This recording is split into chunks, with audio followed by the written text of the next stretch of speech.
For 30 years, I carried a hatred that wasn't even mine. It was given to me, wrapped in stories, coded in fear, whispered at dinner tables, echoed in news reports, nodded at in silence by people who looked just like me. I didn't question it because when you grow up surrounded by the same voices, hate can start to sound like truth. I told myself it wasn't personal. I wasn't violent. I wasn't cruel. I just didn't like them, Muslims. I thought they were different, dangerous. I never met one, but that did stop me from deciding who they were. That's what hate does. It teaches you to judge. People you've never known, never loved, never even seen for who they really are. And then one day, everything changed. I found myself in a place I didn't expect, a medical emergency, scared, vulnerable, alone. And the person who rushed to my side, the one who held my hand and told me I'd be okay, wasn't who I would have chosen. But it was who God sent. A Muslim man, kind eyes, calm voice, steady hand. And in that moment, he didn't see my hate, he didn't see my ignorance. He just saw a human being who needed help. And he helped me. He saved my life, not just my body, not just my heart. He saved my soul. Because in that moment, every lie I believed started to crack. I had hated a group of people for most of my life, and here was one of them offering me care, compassion, humanity. No lecture, no anger, just love. And that kind of love, it does something to you. It forces you to face yourself, to hold up a mirror and ask, who have I become? And is this who I want to be? I wept, not just because I was grateful to be alive, but because I finally saw how blind I had been. I saw how small hate makes your world, how much joy and wisdom you miss when you decide entire groups of people are unworthy of love. That moment led me to seek, to ask, to learn. I read, I listened, I sat with Muslims, I heard their stories. I let my heart soften, and what I found was not the enemy. What I found was beauty, strength, family, faith, love. You see, hate can live for a long time, but it cannot survive truth. It cannot survive connection, and it most certainly cannot survive. One man's kindness rewrote the story of my life, and today I don't just live without hate. I live with a new kind of purpose. To speak, to share, to remind people the person you fear might be the who saves you, and when you finally see them for who they truly are, you just might save yourself too. The origins of hate are often taught, not chosen.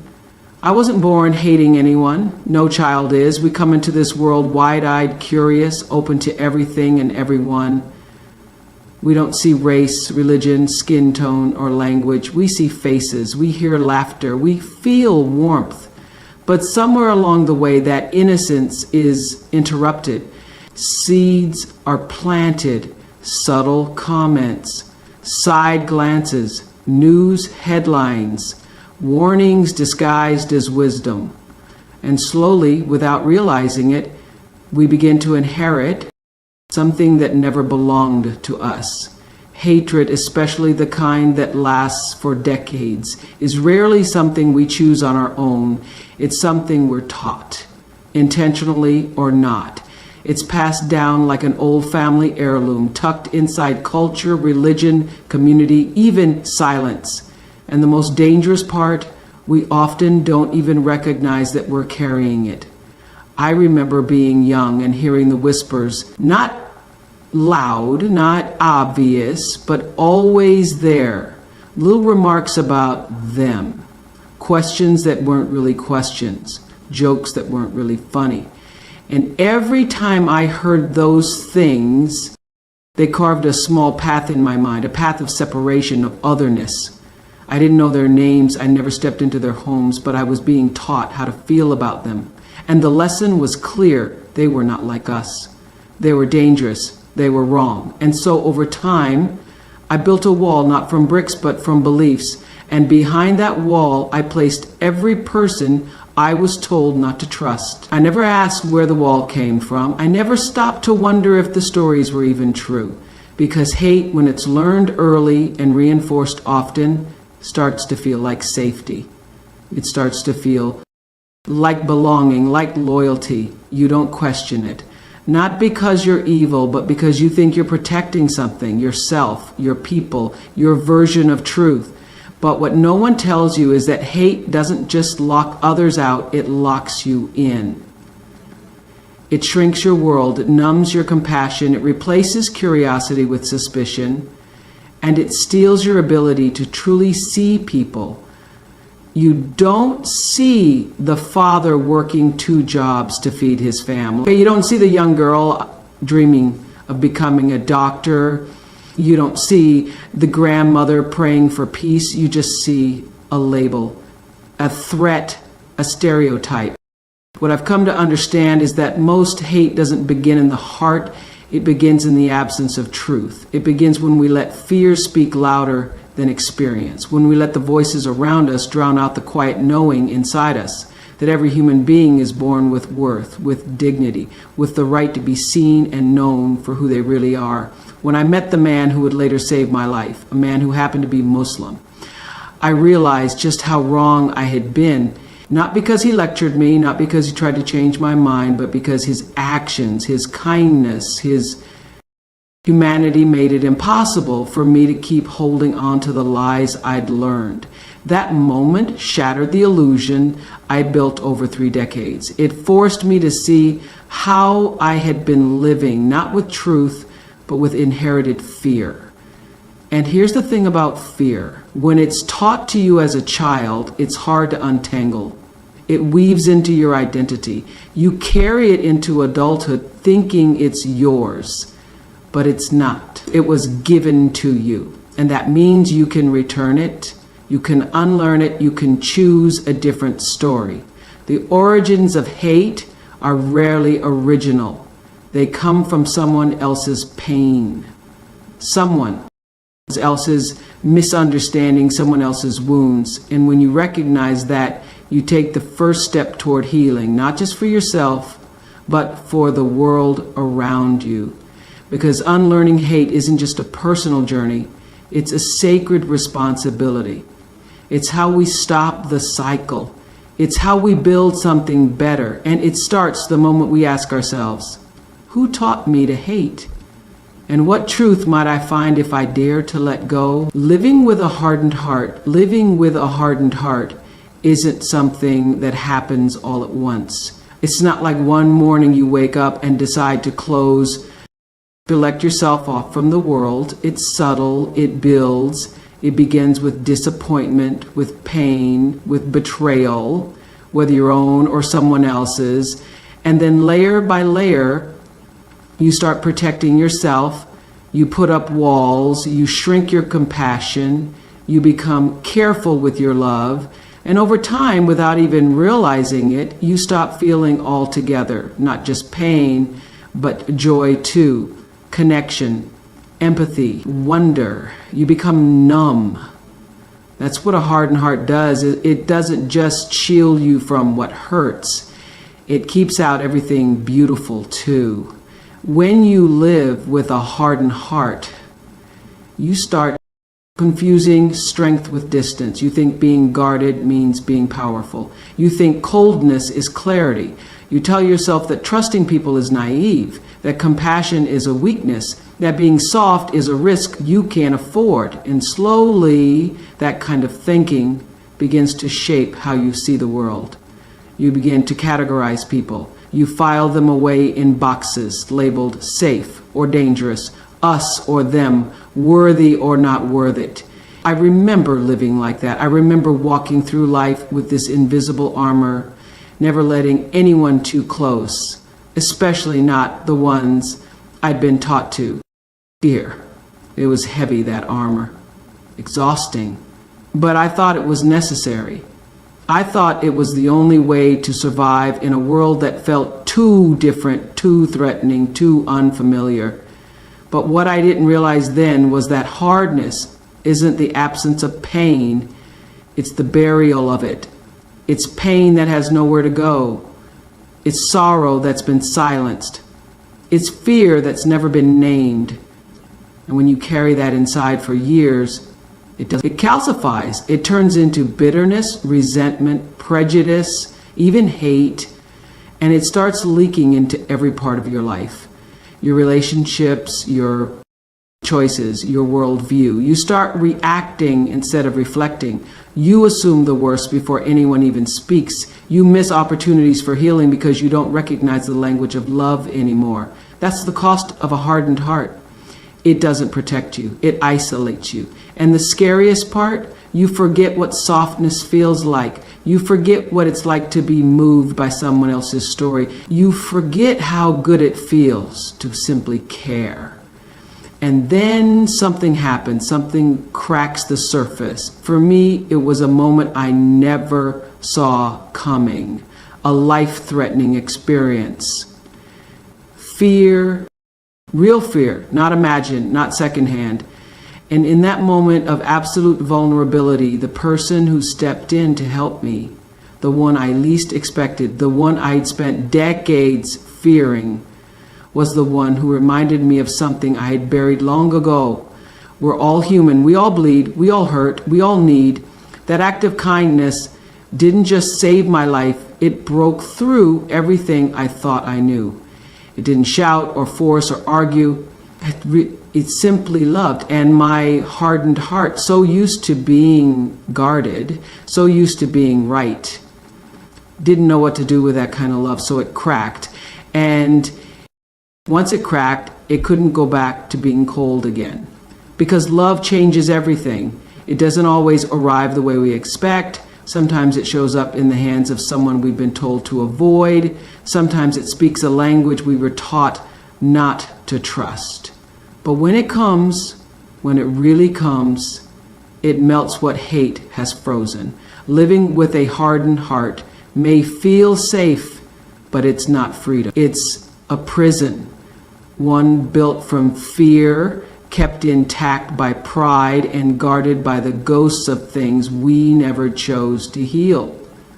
But the good news, that heart, it can soften, it can feel again, and the moment you let love in, the moment you allow compassion to reach you, the moment you dare to see someone not as the other, but as your mirror, you begin to live differently. You begin to live fully, a life-altering encounter.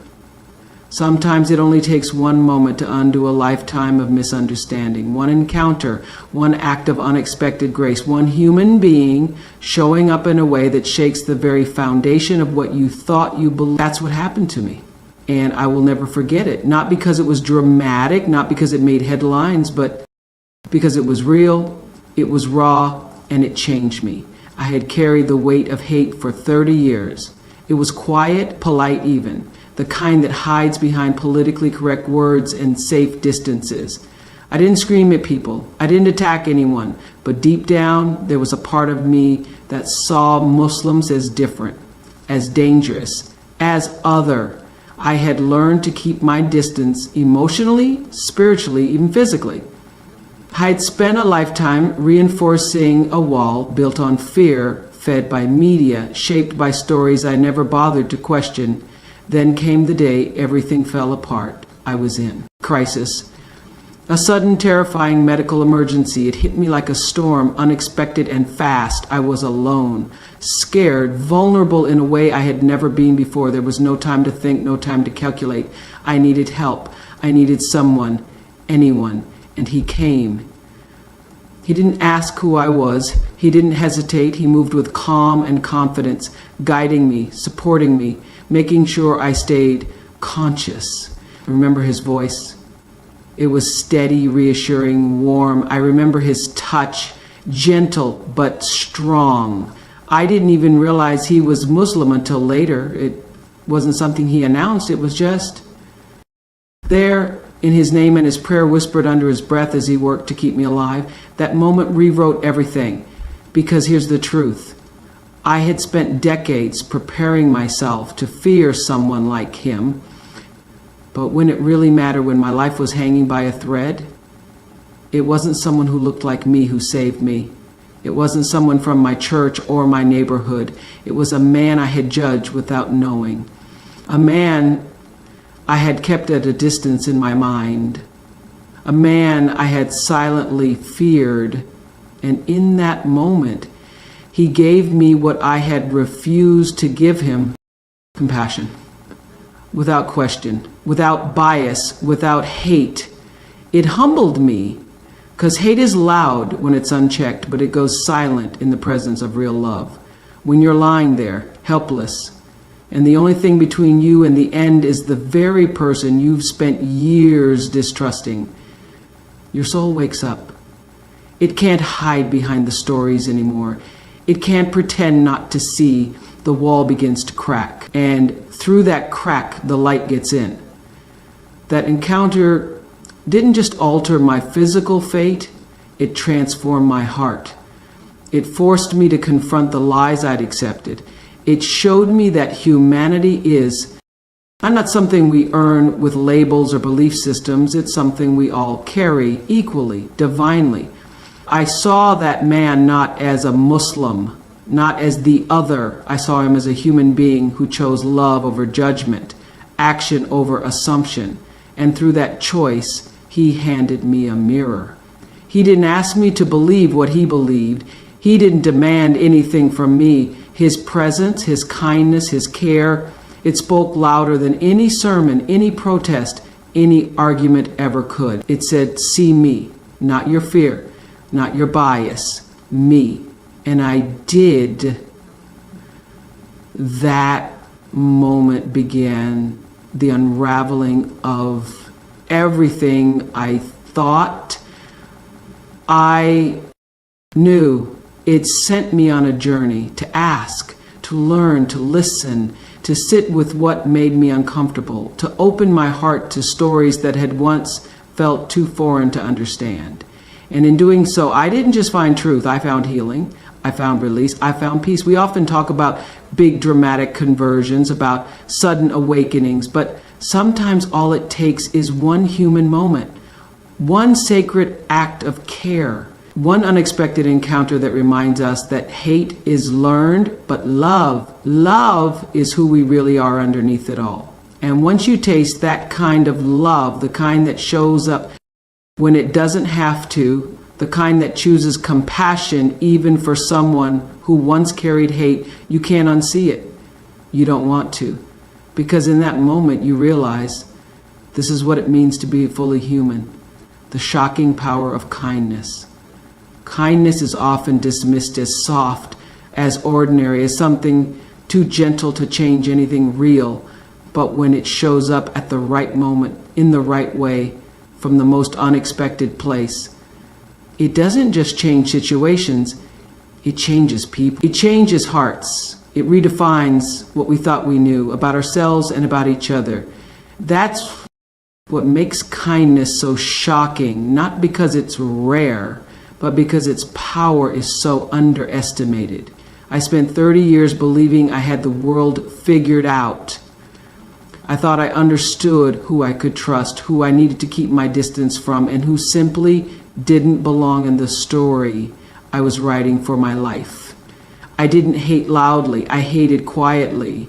I judged from a distance. I avoided eye contact. I held onto assumptions. Ginger pina colada.